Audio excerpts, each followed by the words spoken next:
Chers amis internautes, bonjour, c'est l'émission Axiom, Fawzia Barrage-Bousquet sur la plateforme de l'ODJ. Vous êtes toujours plus nombreux à nous suivre, vous partagez nos vidéos, vous êtes aussi sur Deezer, vous êtes aussi sur Spotify, YouTube, Facebook, tous les réseaux sociaux. Nous sommes écoutés de par le monde et cela nous fait très plaisir. Donc aujourd'hui, j'ai le plaisir de recevoir un avocat et pas n'importe quel avocat, puisque je reçois Maître Tariq Erradi, H-E-2-R-A-D-I, qui a son cabinet à Casablanca, d'ailleurs dans une rue qui est assez sympathique, que j'aime bien, c'est la rue Pierre-Parent. C'est facile à retenir. Et vous avez un avocat qui est spécialisé dans un domaine qui est quand même très important aujourd'hui, car on parle du numérique. Alors, Maître, d'abord, bonjour. Bonjour, merci. Pour l'invitation. Bien sûr. J'aimerais que vous vous présentiez. Alors, je suis Maître Tariq Erradi, je suis avocat d'affaires. Je suis inscrit au barreau de Casablanca et au barreau de Paris. J'exerce le métier d'avocat depuis... au début, je commençais avocat collaborateur, c'est normal. Plusieurs années. Et là, récemment, depuis 3 ans, j'ai fondé mon propre cabinet sur Casablanca.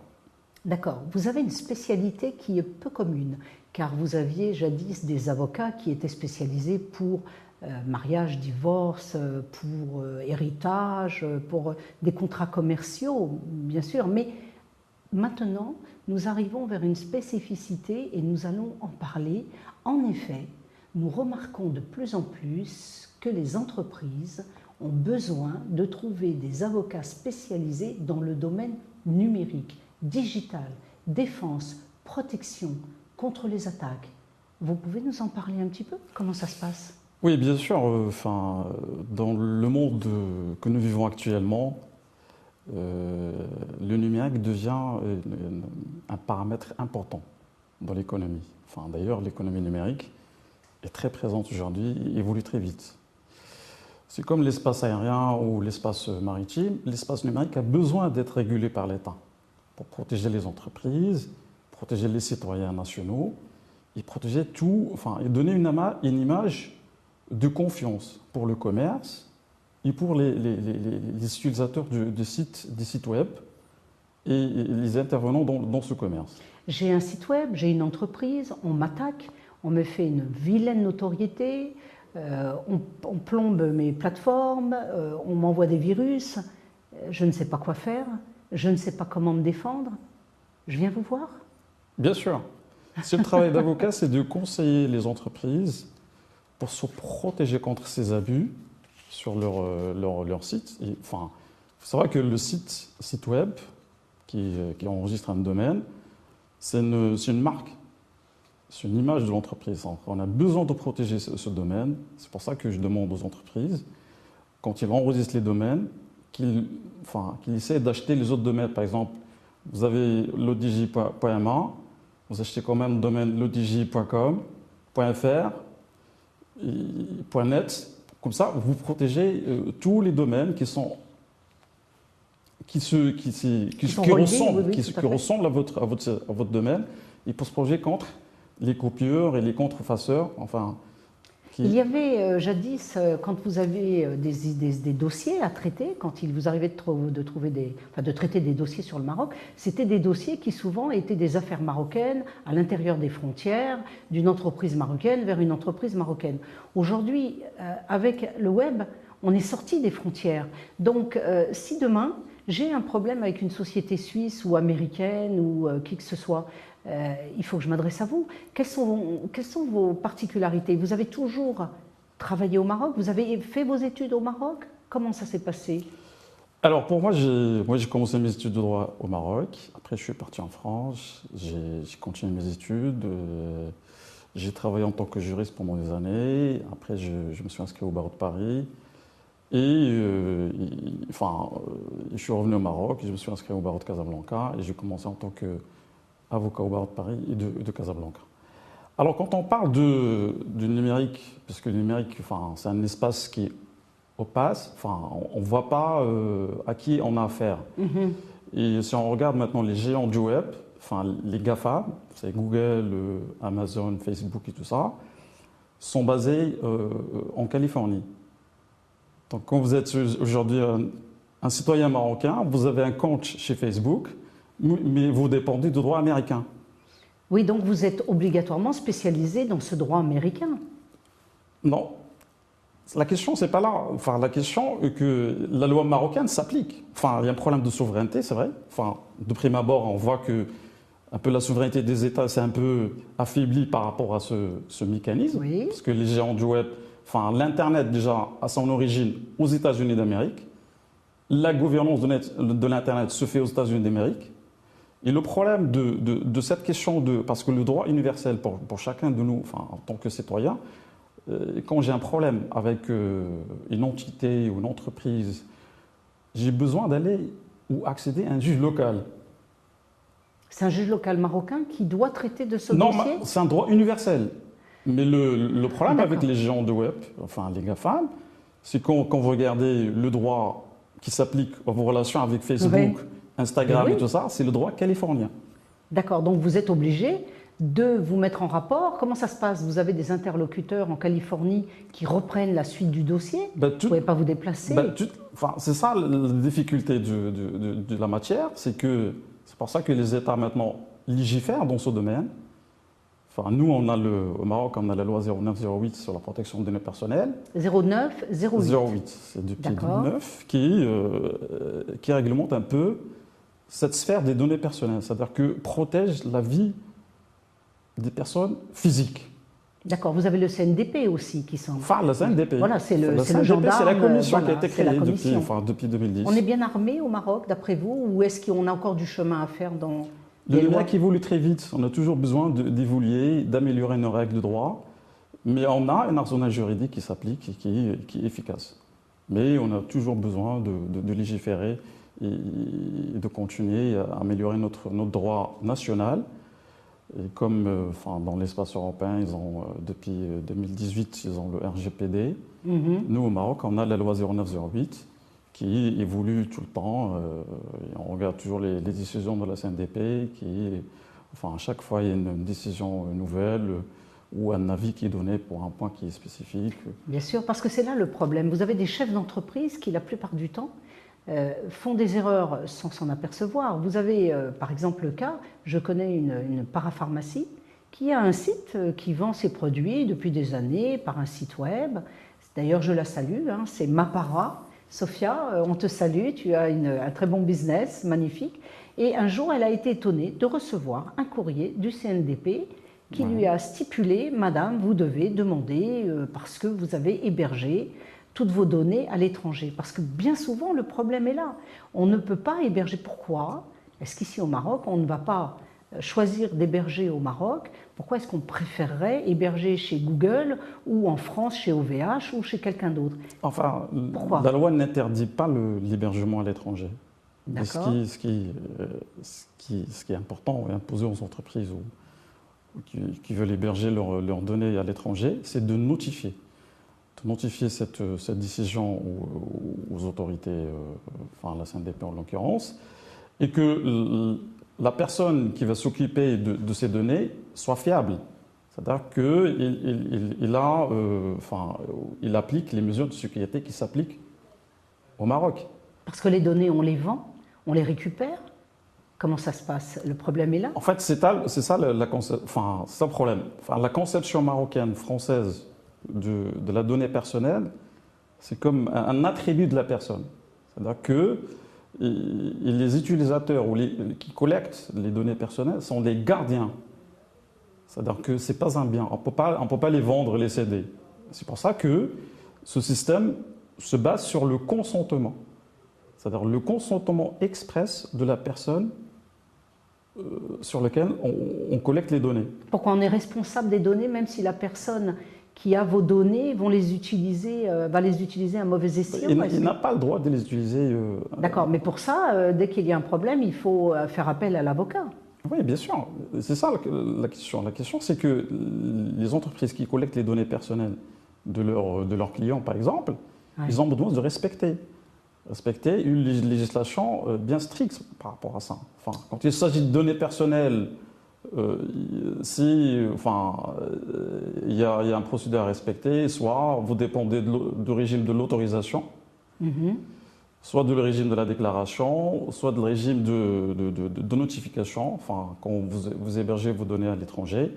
Mais il y a un strict procédé à respecter quand il s'agit de traitement des données à caractère personnel. D'accord. Les sociétés aujourd'hui investissent beaucoup au niveau du numérique, au niveau du web. Elles ne sont pas toujours bien armées contre des soucis qu'elles pourraient rencontrer. Il y a des indélicatesses qui se font parfois. Est-ce que vous pensez qu'une société doit venir vous voir une fois que le problème est sur la table, ou est-ce qu'au contraire, il vaudrait mieux déjà aller voir un avocat et lui demander comment je peux faire ce que je dois faire et dans quelle mesure j'ai le droit de le faire? Tout à fait. Il faut essayer, enfin, il faut déjà, il faut un travail en amont. C'est-à-dire identifier le besoin de l'entreprise. Enfin, il a besoin d'avoir un site web, enregistrer ses données à l'étranger ou chez un sous-traitant.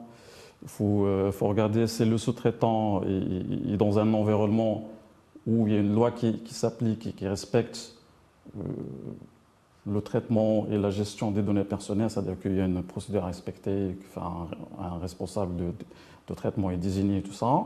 Sinon, il faut signer des accords spécifiques avec le sous-traitant pour les emmener à respecter la législation sur la protection de données à caractère personnel. Il y a un proverbe au Maroc qui dit quand on écrit, on rigole, et quand on relit, on commence à pleurer. Donc on écrit, on pêche des contrats sur Internet, on essaye d'essayer de monter un contrat commercial via Internet, et à la fin, bien, malheureusement, on se retrouve en porte-à-faux et on n'arrive pas à défendre son droit. Donc pour vous, c'est plus important. Justine, oui. Je continue sur la question parce que les entreprises ont besoin de respecter. Il y a des mesures de sécurité qui s'appliquent sur les systèmes d'information. Et le Maroc se dote d'une loi 05-20 depuis 2020, qui indique certaines mesures à respecter pour la protection des systèmes d'information. Il s'applique notamment sur les entreprises publiques, les entités publiques, les collectivités territoriales et les infrastructures d'importance vitale pour l'État. D'accord. Donc aujourd'hui, on ne bouge pas, on ne fait pas grand-chose au niveau de l'Internet si on a une grande entreprise ou une grande école ou un business, sans aller consulter son avocat. Mais dites-moi, les avocats, il n'y en a pas beaucoup qui font, comme vous, du numérique, ou est-ce que c'est spécifié? Est-ce que vous avez un club spécial? Comment ça se passe? On a du mal à vous trouver. Des formations, normalement, Non, formation, j'imagine, mais comment vous repérez? Comment sait-on que vous êtes des avocats spécialisés dans un domaine bien défini qui est le web? Généralement, c'est des avocats qui se connaissent par leur réputation. Le bouche à oreille? De bouche à oreille, les publications des articles, et qu'ils s'invitent dans les tables rondes sur les questions qui s'intéressent au numérique et la protection du droit numérique. Et c'est comme ça. Et quand on travaille dans le monde des affaires, il faut maîtriser tout ce qui est réglementation, c'est les nouvelles technologies, c'est important. Surtout ces nouvelles technologies qui sont un peu précurseuses de pas mal de contrats, pas mal d'affaires. Les gens eux-mêmes ne regardent pas les problèmes qui peuvent en découler. On avance tête bêche et après on se retrouve avec un problème considérable. Bien sûr, pas simplement de marque, pas simplement de notoriété. Ça peut être. Mais marque a de la valeur. Oui, la marque a de la valeur pour l'entreprise. Et vous avez des gens qui peuvent squatter, qui peuvent très bien utiliser votre nom de domaine. Vous avez une société par exemple, et on va prendre votre nom, et ensuite quand vous voulez récupérer votre nom de domaine. On a eu pas mal de dossiers dans ce sens. Des sociétés qui ont vu qu'il y a des sites qui se rapprochent de leur et qui essayent de dérober de la clientèle ou beaucoup de choses. Quel est le gros dossier qui vous a le plus marqué depuis que vous êtes spécialisé dans ce domaine? Dans le numérique, c'était ça, l'usurpation d'identité de l'entreprise sur le web. D'accord. Et là, quand j'ai ce dossier, je commence m'intéresser de près d'après aux questions d'usurpation d'identité sur le web et comment on peut protéger les sites web des sociétés. Est-ce qu'il y a il y a des techniques, il y a le support technique, bien sûr. Les entreprises doivent se doter d'un support technique efficace par rapport à ça. Il faut qu'ils travaillent en avant. Ils ont en place, quand vous surfez sur le web, il faut entrer sur le site où il y a, vous voyez, ça commence par un HTTPS avec le cadenas à côté et tout ça. Oui, il faut que le cadenas soit là, il faut que ce soit doublement sécurisé. Voilà, exactement, et que on ne donne pas nos données qui se touchent à la vie privée, et déjà les entreprises doivent jouer le jeu aussi. Ils ne collectent que les informations qui sont nécessaires, c'est-à-dire la collection à minima des données de leurs clients ou de leurs utilisateurs. Ça permet aussi de sécuriser un peu le sphère numérique. Et par la suite, s'il y a des agissements, des abus qui contrefacteurs c'est-à-dire ils contrefassent le site web, on fait la procédure à respecter. Que déjà, par exemple, moi j'ai commencé, quand j'ai commencé ce dossier, j'ai fait l'appel à un 86G6 pour faire une capture d'écran, faire un PV et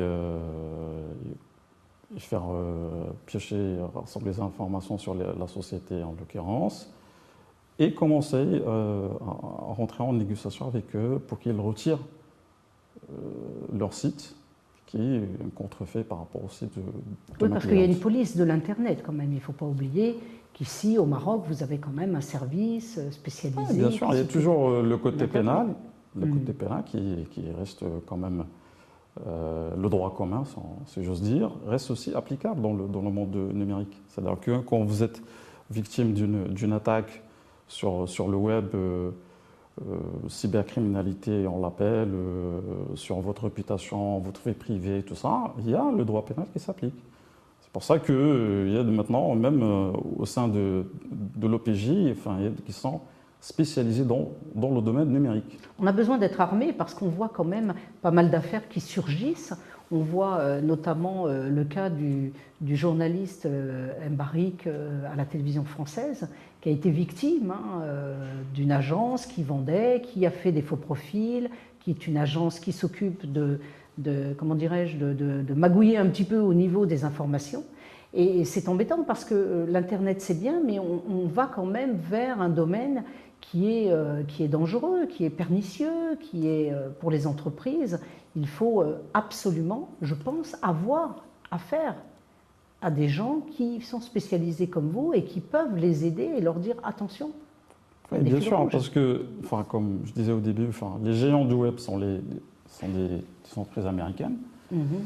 Et dès qu'on a un problème, on commence à chercher le droit applicable, la langue de la loi parce que généralement c'est de l'anglais, c'est le juge californien qui est compétent. Mais avant, et ça c'est l'effet de la mondialisation, par exemple, avant le numérique, quand McDonald's s'est installé partout dans le monde, on avait des géants avec lesquels on peut avoir des négociations, des procédures. Mais maintenant, on a en face de nous, des géants, des monstres. En face de nous, en fait, des invisibles, en fait. Oui, on sait que Google, c'est le groupe Vanguard. Ce sont des gens qui ont des ramifications un petit peu partout. Donc, quand vous êtes une petite entreprise, surtout que ici au Maroc, vous avez aussi des gens qui sont des inventeurs. On invente. Tout passe par Internet. On a des jeunes Marocains qui font des inventions extraordinaires. Je me rappelle que pendant la Covid, on a eu une société marocaine qui avait découvert la façon de faire des masques, de pouvoir donner de l'oxygène aux malades.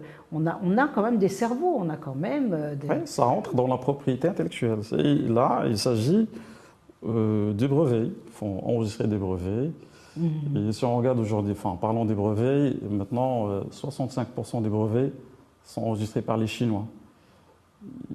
Dans le monde ? Dans le monde. Dans le monde. Et 20% c'est des Européens, 10% c'est les Américains, et puis le reste du monde avec le pourcentage qui reste. Donc on voit que aujourd'hui, c'est l'ère des brevets, l'ère de l'invention, l'ère des marques. Et c'est là où enfin, les entreprises se battent. Enfin, quand on vit période de Covid, on voyait enfin, les géants les labos enfin, qui créaient des vaccins et ils essayaient d'enregistrer Rapidement, et avoir le marché. oui, tout à fait. C'est normal, c'est comme ça. Hein. Donc on est un avocat, on est spécialisé dans ce domaine de la défense contre les déviances de l'Internet, du numérique. Vous êtes très nombreux, vous connaissez beaucoup d'avocats à Casablanca, au Maroc, à Rabat, qui sont spécialisés, ou est-ce qu'on commence à aller vers cette orientation quand on est un avocat? Déjà, on regarde nos systèmes universitaires. Il n'y en a pas beaucoup de masters en droit numérique. Donc, parce qu'il y a un master. Ça vient, enfin, non, oui, en France. Il y a un master en droit numérique. En droit numérique. Très bien. Des juristes spécialisés en droit numérique. Et il n'y a pas de master ici pour l'instant? Pour l'instant, non. Ça, c'est un grand problème. On va faire un appel du pied au ministère de l'Éducation nationale pour créer un master. En plus, c'est un domaine qui évolue, qui est très intéressant et on a besoin. Déjà, pour aider les entreprises à protéger leurs droits. Bien sûr.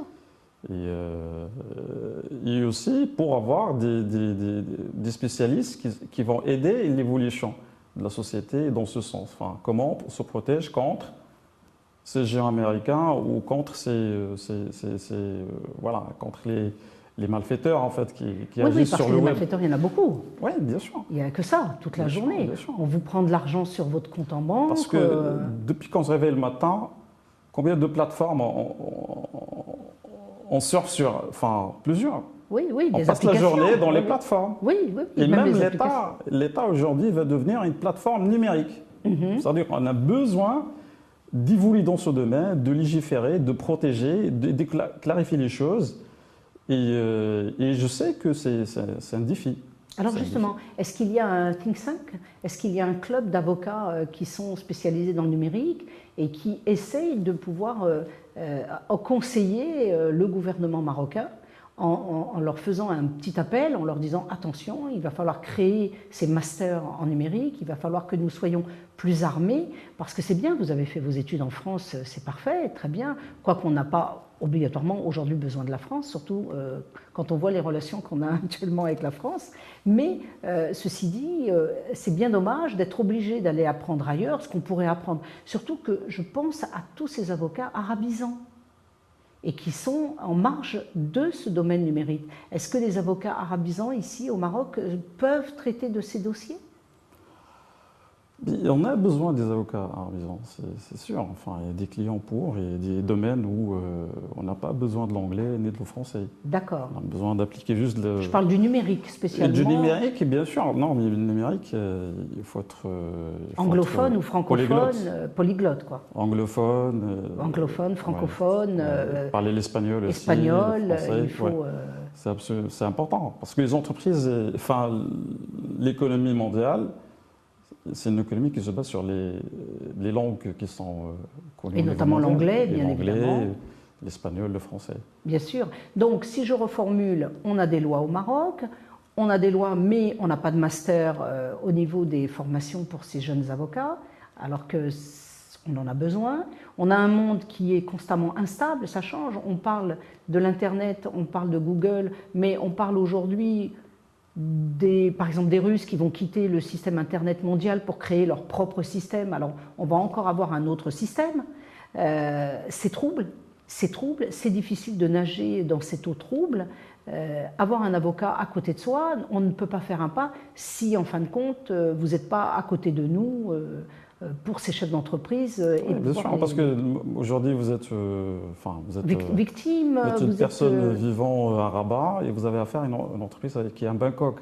Donc vous avez besoin de sécuriser cette partenariat ou sécuriser cette opération. Quand vous achetez des produits de l'étranger, vous avez besoin d'avoir signé des contrats. Généralement, c'est des contrats électroniques, avec des échanges de paiement, des transferts des preuves de paiement. Enfin, tout ça, ça se passe au niveau par le moyen numérique. Donc du coup, déjà il y a le déclin de ce qui est papier. Et faut les entreprises, ils connaissent, hein, qui sont sur la plateforme numérique, mais pour les individus aussi, parce qu'il y en a pas mal qui achètent, qui sont sur Casa, ils achètent des produits de la Chine. Oui. Ils attendent leurs produits au port de Casablanca. Donc, et eux, ils font des transactions numériques, des contrats signés à distance, des paiements à distance. Et, il y a toujours des problèmes parce que moi, j'imagine, j'avais un client, qui est venu me voir et qui avait acheté des produits de la Chine. Et le problème, c'est que comme elle, ne connaît pas très bien le droit douanier marocain, donc il se retrouve avec une taxe à payer et tout ça. Et cette taxe, peut-être que cette taxe dépasse largement le prix du produit. Et donc il était, elle était en situation de désarroi parce que pour elle, c'est pas question de payer tout ça. Et il a besoin de négocier avec l'entreprise chinoise pour qu'il retourne le produit et qu'il renvoie l'argent. Et ça pose problème sur quel est le droit applicable, comment on se procède, qui paye le transfert des produits. Oui, surtout qu'il y a un droit maritime en plus qui s'applique. Plus le droit maritime qui s'applique. Le droit maritime avec le numérique. Même dans le maritime, on a besoin de maîtriser un peu de numérique parce qu'il s'agit des contrats électroniques et des échanges électroniques. Donc c'est un monde qui est compliqué et on a besoin d'être conseillé, protégé, de dormir tranquillement sur ses deux oreilles. Donc on va prendre un avocat. Alors comment ça se passe? Est-ce qu'on attend d'avoir le problème pour aller consulter l'avocat ou est-ce qu'il vaudrait mieux qu'on ait un avocat à demeure toute l'année qui soit là au moindre... Tout dépend des besoins, généralement bien sûr. Oui, bien sûr. Il faut aller, mais il faut quand même se prémunir, pas bouger sans avoir l'avocat. Oui, bien sûr. Là, quand vous faites une transaction qui va engager, par exemple, l'entreprise pour une grosse somme ou pendant des années pour une collaboration, et que le numérique est tellement présent, oui, bien sûr, il faut être conseillé par un avocat qui sécurise l'opération et les intérêts de l'entreprise. Chaque année, vous voyez de plus en plus de dossiers à traiter ou est-ce que par rapport à il y a 5-6 ans en arrière, les dossiers sont moindres? Est-ce qu'on va de plus en plus vers des cas douloureux ou des cas complexes? Maintenant, les startups, c'est généralement des startups digitales. C'est-à-dire que les jeunes sont plutôt dans les boutiques en ligne, tout ça. On voit rarement quelqu'un qui ouvre une boutique au coin de la rue.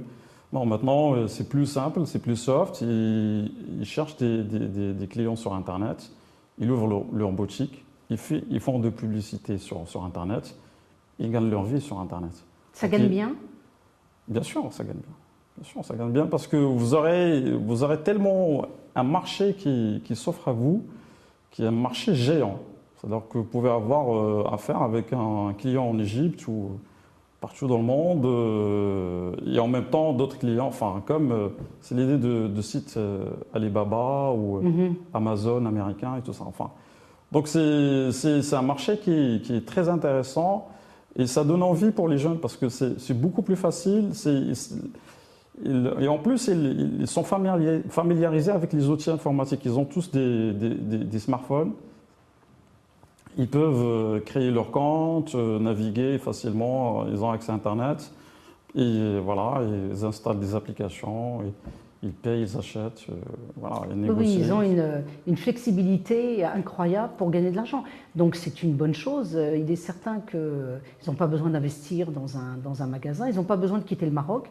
On peut faire de l'argent au Maroc, surtout que les Marocains tout en étant au Maroc. Surtout que les Marocains sont très forts au niveau de tout ce qui est nouvelles technologies, ils sont très curieux. On adopte, je remarque par rapport, je ne sais pas si vous-même, maître, vous l'avez remarqué, mais je trouve qu'au Maroc, on est un peu plus digitalisé que lorsqu'on va en France et qu'on parle avec les gens. Ils ne sont pas aussi rapides que le jeune Marocain de 14 ans qui a déjà tout compris. Et les métiers... Déjà, on parle leur langue. Oui. Ça explique tout en fait. Ah ben parler le français, c'est très bien, parce que c'est un butin de guerre, vous savez. Il y a eu une colonisation française. C'est un outil. Moi, je dis toujours que le français, c'est un butin. Ouais. C'est un butin. C'est quelque chose qu'il faut garder, mais il faut aussi l'anglais. Aujourd'hui, on conseille aux gens d'aller vers l'anglais, l'arabe, bien évidemment, et de pouvoir travailler. Vous vous rencontrez avec d'autres avocats, vous parlez de cette évolution des dossiers, de l'Internet, des nouvelles technologies. Bien sûr. C'est toujours un plaisir de partager avec des confrères sur les questions du numérique. Moi-même, je participe à pas mal des conférences sur la question du droit numérique, l'évolution, les nouvelles législations sur les questions numériques. Et on a besoin de ça parce que c'est un monde qui évolue très vite. Et si on ne suit pas cette évolution, si on n'est pas... Enfin, déjà, l'information est très importante pour l'entreprise. Enfin, avoir l'information au bon moment, ça permet beaucoup de choses. Et c'est pour ça que nous, on essaye d'être tout le temps informés pour tout ce qui est évolution de digital, de numérique. Et ce qui est intéressant au Maroc, c'est que le Maroc, c'est un pays qui est ouvert et on voit il y a de plus en plus des investisseurs étrangers qui s'installent et que le digital est partout. À chaque maison, il y a 2, 3, 4 smartphones. Donc ils sont tout le temps connectés. Nous sommes dans un monde connecté. Donc on a besoin de connaître ce monde auquel nous sommes connectés. Tout à fait. Vous avez de jeunes avocats qui sont en études. Pour le mot de la fin, qu'est-ce que vous leur conseillez à ces jeunes avocats qui vont s'orienter, qui vont choisir leurs orientations? Ben écoutez, actuellement, c'est plutôt l'ère de la spécialisation. Si on voudrait évoluer dans un domaine, dans un métier, il faut se spécialiser. C'est important. C'est vrai que dans le domaine numérique, pourquoi pas, dans propriété intellectuelle, dans le droit du transport, il y en a qui se spécialisent dans... Donc c'est l'ère de spécialisation et c'est l'ère des langues en fait. Il faut maîtriser 2 ou 3 langues, c'est important. Et y avoir un peu de la passion et travailler correctement et essayer d'évoluer. Il faut prendre du plaisir là, quand on exerce un métier. C'est le plus important d'ailleurs. Enfin, pour exceller dans un domaine, c'est comme vous dans votre domaine ou quand vous faites du journalisme ou des émissions comme ça. Si vous n'avez pas une passion pour cette émission là, pour ce métier, vous n'allez pas exceller en fait. C'est ça le plus important. Tout à fait. Axiom est principalement axé sur le fait que je demande et j'essaye de prouver pour cette jeunesse marocaine qu'elle peut rester au Maroc, qu'elle peut trouver du travail, qu'elle peut vivre dignement et surtout à partir du moment où elle va croire que dans ce pays, on peut faire des choses. Et vous êtes un exemple flagrant, car vous étiez en France, vous auriez pu continuer à travailler en France, mais vous avez choisi de revenir au Maroc et de faire évoluer. Alors, nous demandons à ces jeunes avocats de demander des masters en spécialité numérique, de pouvoir protéger ces entreprises marocaines, car on est souvent attaqué, malheureusement. On a besoin de vous. On vous remercie surtout de nous suivre sur l'ODJ TV. Ce sera le mot de la fin. Je vous remercie, maître. Je rappelle que vous êtes maître Tariq Eradi avec 2 R, H-E-2-R-A-D-I, que vous êtes avenue Pierre-Parent et que vous avez un cabinet spécialisé, notamment dans le numérique. Chers amis internautes, merci de nous avoir suivis. N'hésitez pas à partager cette émission car ce sont des informations qui sont judicieuses. Et je vous dis à bientôt. Au revoir. Au revoir, maître. Merci, au revoir.